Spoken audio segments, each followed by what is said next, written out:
Fire ব্রিগেডের একটা গাড়ি আসছে এখানে, আসার পরে এখানে আপনার সিভিল এভিয়েশনের যে ইয়ে আছে, ওনারা গেটে ঢুকতে দিচ্ছে না। ওনার নাম হচ্ছে খাজা হাসান পাটোয়ারি, উনি আমার চাচা এবং ওনার ফুডলিংকের মালিক, ফুডলিং বিজনেস।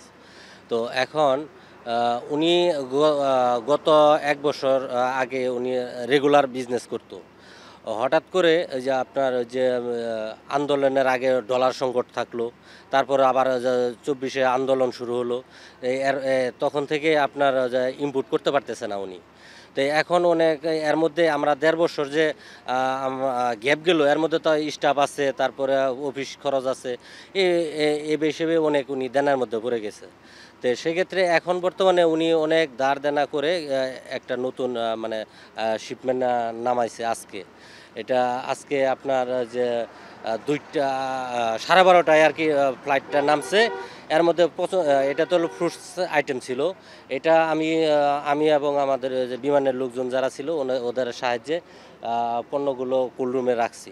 রাখার আপনার দুইটা হয়তো বা 10 থেকে 2:10 মেবি মধ্যেই আপনার কোল্ড রুমে রাখছি। রাখার পরে সব ঠিকঠাক ওকে, আমি চলে আসছি। যে চলে আসার পরে জসিমউদ্দিন চলে গেছি, তখন যে বিমানের লোকজন ছিল উনি আমার ফোন দিয়ে বললো যে গোডাউনে আগুন লাগছে।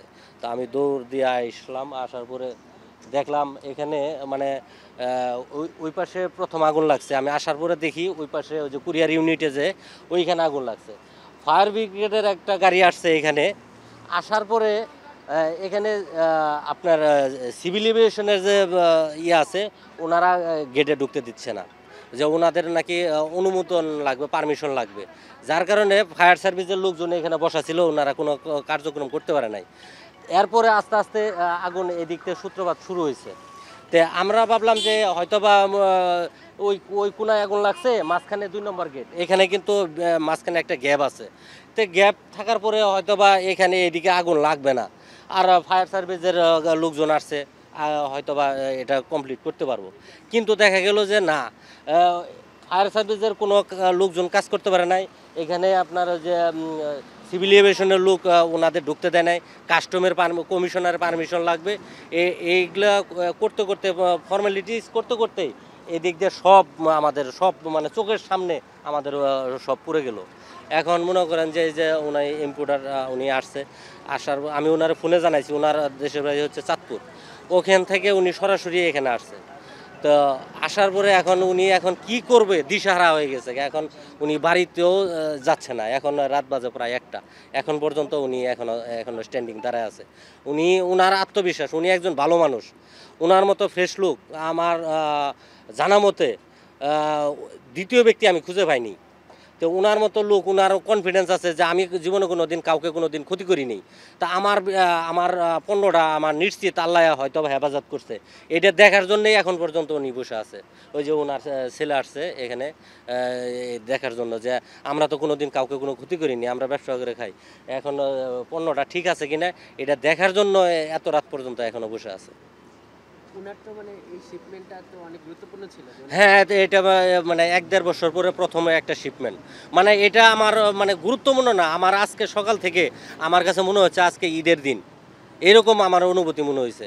কিন্তু যখন মনে করেন যে এইভাবে পুরে চোখের সামনে শেষ হয়ে গেল, শুধু এই এই এই একটা ব্যবসার সাথে তো অনেকগুলো ফ্যামিলি এটার সাথে ইনভলভ।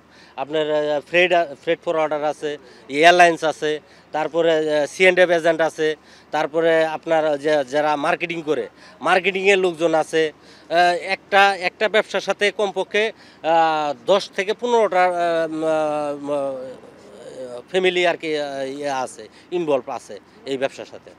তো এখন আগুনে তো মানে এখন তো মানে হচ্ছে যে এরকম একটা ঈদ বা মানে এখন আমার কাছে মনে হচ্ছে, মানে আমি কি বলবো, আমি আপনাদের ভাষায় মানে বুঝাইতে পারবো না। হ্যাঁ, আপনার আমি মানে খুব মানে দীর্ঘ মানে 1-1.5 বছর ধরে আমি এখানে অপেক্ষায় আছি কখন এই ব্যবসা আবার চালু হবে, এই আশায় আশায় আশায় আশায় বসে আছি।